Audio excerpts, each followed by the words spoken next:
अस्सलाम वालेकुम dear students, welcome to my channel study with Iram. I hope आपको previous lectures की बहुत अच्छे से अंडरस्टैंडिंग हो रही होगी। आज का जो हमारा टॉपिक है वो है peptic ulcer disease. Peptic ulcer disease basically आपकी स्टमक और मिकोजल लाइनिंग से रिलेटेड डिजीज है।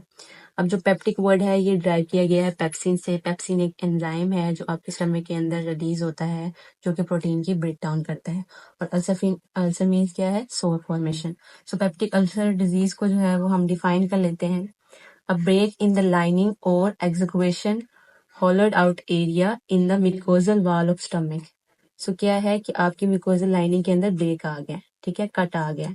एक्सुक्वेशन यानी वहां पे एक हॉलो एरिया बन गया, यानी सुराख बनना शुरू हो गए। In the mucosal wall of stomach, stomach की जो म्यूकोजल वॉल है, इनर वॉल जो है उसके अंदर सुराख बनना शुरू हो गए, हॉलोड आउट एरिया बनना शुरू हो गया, ब्रेक आना शुरू हो गया उसकी लाइनिंग के अंदर। या फिर in the pylorus, the opening between stomach and duodenum. Pyloric region के अंदर, पाइलोरिस रीजन कौन सा है? जो आपकी स्टमक और ड्यूडेनम के बिटवीन जो पोर्शन है, जो उसका जंक्शन है, उसको हम क्या कहते हैं? पाइलोरस, ठीक है। या फिर आपकी एसोफेगस के अंदर। डेफिनेशन हम दोबारा से देख लेते हैं। A break in the lining of mucosal wall, stomach की म्यूकोजल वॉल, एसोफेगस की म्यूकोजल वॉल, या जो स्टमक और ड्यूडेनम का जंक्शन है, पाइलोरस रीजन है, वहां पे अगर म्यूकोजल लाइनिंग के अंदर ब्रेक डाउन होना शुरू हो गया है, वहां पे सुराख बनना शुरू हो गए हैं, अल्सर फॉर्मेशन हो रही है, तो इसको हम क्या बोलेंगे? पेप्टिक अल्सर डिजीज, ठीक है। ये होगी इसकी डेफिनेशन। कॉजेज क्या हो सकती हैं अल्सर फॉर्मेशन की? सबसे पहली कॉज हमारे पास बैक्टीरियल है, एच पाइलोरी, जिसको हम हेलिकोबैक्टर पाइलोरी बोलते हैं, ठीक है। तो मेन कॉज इसके अंदर आ जाएगा एच पाइलोरी बैक्टीरियल इन्फेक्शन, ठीक है, जो आपकी इन्फ्लेमेटरी प्रोसेस को जनरेट कर रहा है और उसको अल्सर डिजीज की तरफ लेके जा रहा है, ठीक है। इसके बाद स्मोकिंग आ जाती है। स्मोकिंग और अल्कोहल कंजम्पशन आपको पता है आपकी जीआईटी के डिसऑर्डर्स में जो है वो मेन इनका जो है वो बहुत ज्यादा फंक्शन है। ये आगे इनको जो है वो इन्फ्लेमेटरी प्रोसेस को जनरेट कर रहे होते हैं। इसी तरह स्ट्रेस है, स्ट्रेस भी आपके स्टमक के अंदर एसिडिक प्रोडक्शन को इंक्रीज कर देता है और अल्टीमेटली गर्ड की वजह से भी आपके पेप्टिक अल्सर की जो डिजीज है वो बढ़ जाते हैं उसके चांसेस। आपकी एसोफेगस की लाइनिंग जो होती है वो डिस्टर्ब हो रही होती है, डैमेज हो रही होती है, और इस तरह से पेप्टिक अल्सर की डिजीज जो है वो उसकी फॉर्मेशन होना शुरू हो जाती है, ठीक है। ये इसकी कॉजेज है, एच पाइलोरी है। और पेन किलर्स, एनसेड्स का अगर जो है ओवर द काउंटर आप ड्रग्स ले रहे हो, एनसेड्स का यूज कर रहे हो रिपीटेडली, तो ये भी आपकी स्टमक की म्यूकोजल लाइनिंग को क्या करता है? डिस्ट्रॉय करता है, ब्रेक डाउन करता है। तो एच पाइलोरी हो गया, आपके एनसेड्स हो गए, स्मोकिंग है, अल्कोहल कंजम्पशन है, स्ट्रेस है, और गर्ड, गैस्ट्रोएसोफेगल रिफ्लक्स डिजीज। तो ये होगी इसकी कॉजेज। अब पैथोफिजियोलॉजी देख लेते हैं कि सोर फॉर्मेशन यानी अल्सर डिजीज जो है वो कैसे प्रोग्रेस करेगी, ठीक है।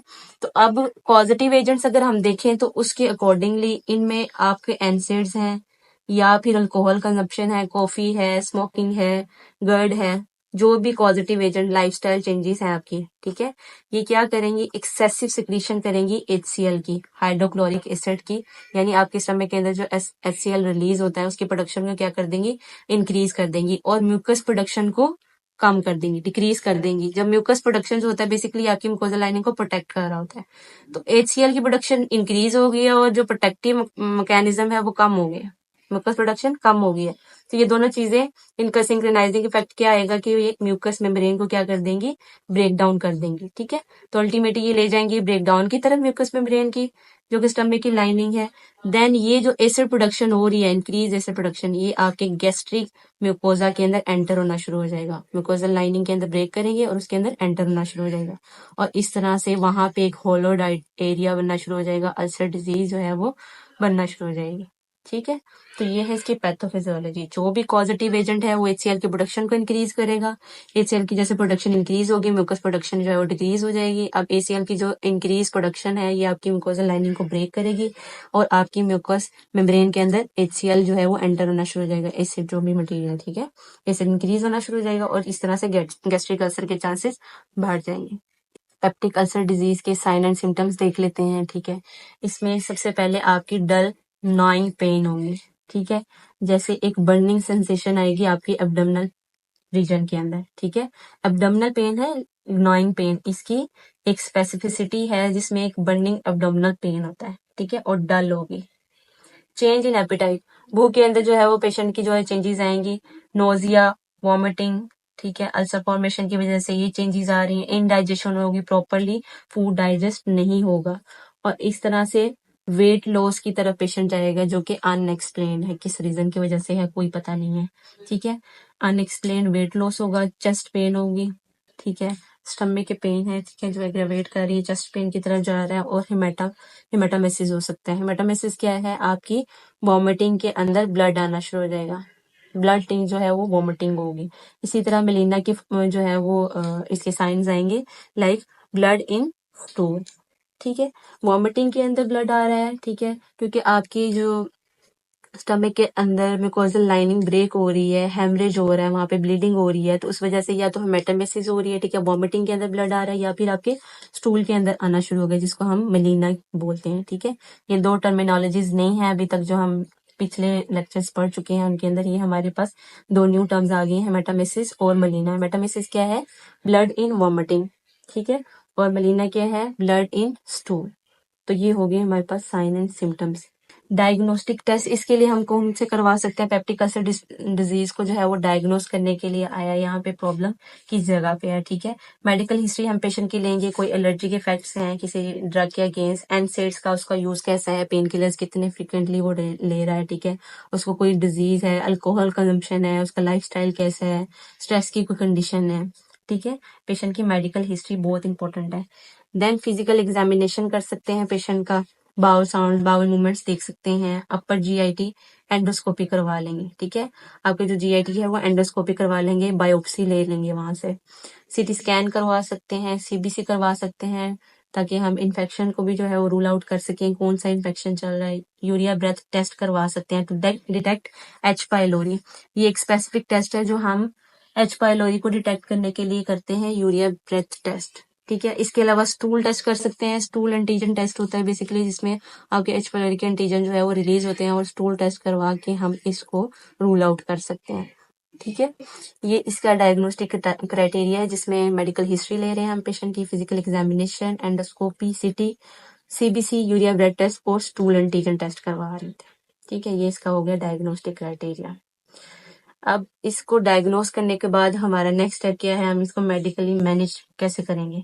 तो एंटीबायोटिक थेरेपी करेंगे एच पाइलोरी को जो है वो ट्रीट आउट करने के लिए, जिसमें हम एमोक्सिसिलिन दे सकते हैं, क्लिंद्रोमाइसिन दे सकते हैं और मेट्रोनिडाजोल जो है वो रिकमेंड कर सकते हैं।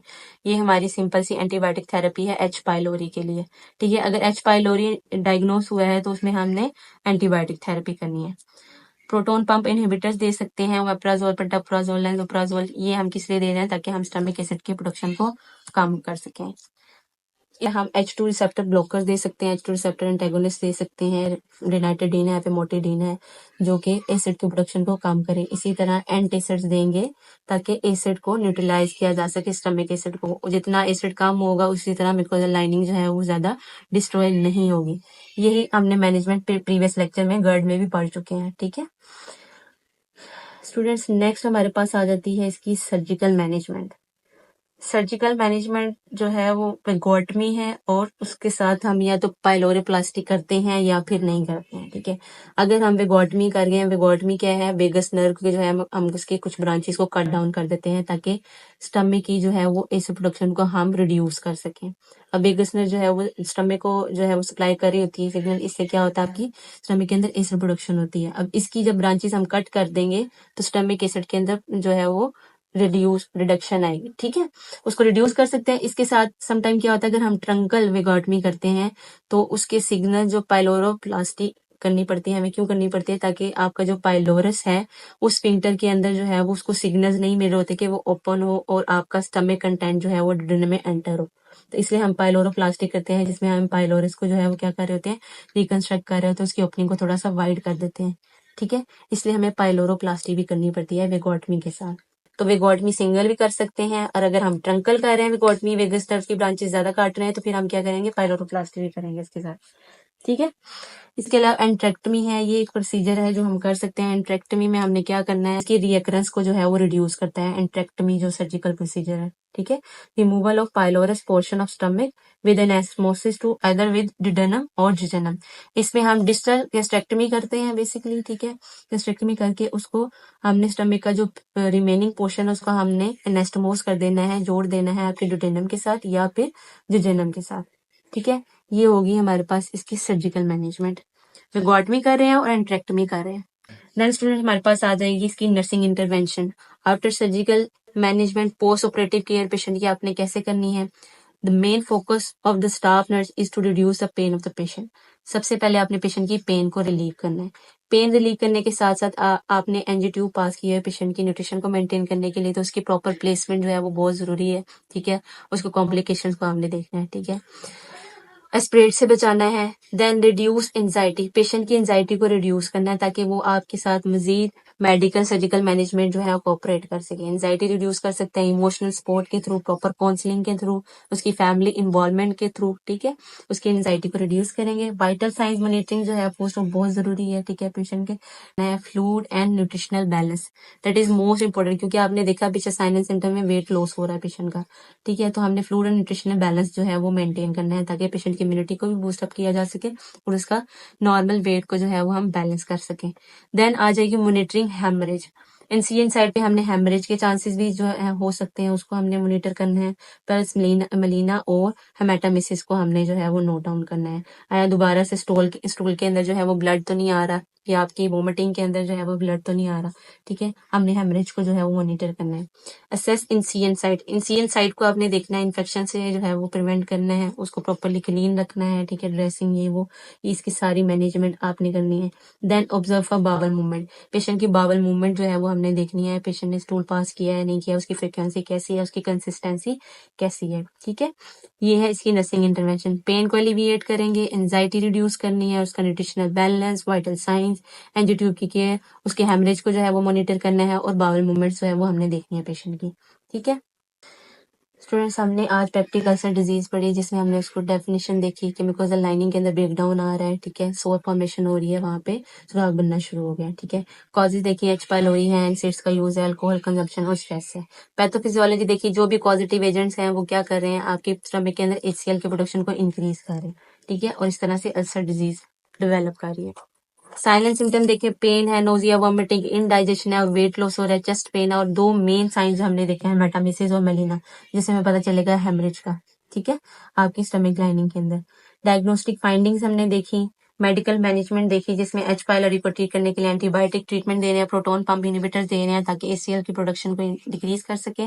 H2 receptors blocker, surgical management, vagotomy कर रहे हैं, पाइलोरोप्लास्टी कर रहे हैं, एंट्रेक्टमी कर रहे हैं और नर्सिंग इंटरवेंशन। इसके साथ होगी हमारी पेप्टिक अल्सर डिजीज कंप्लीट। मिलते हैं अपने नेक्स्ट सेशन में। Take care of yourself. अल्लाह हाफिज। Bye bye.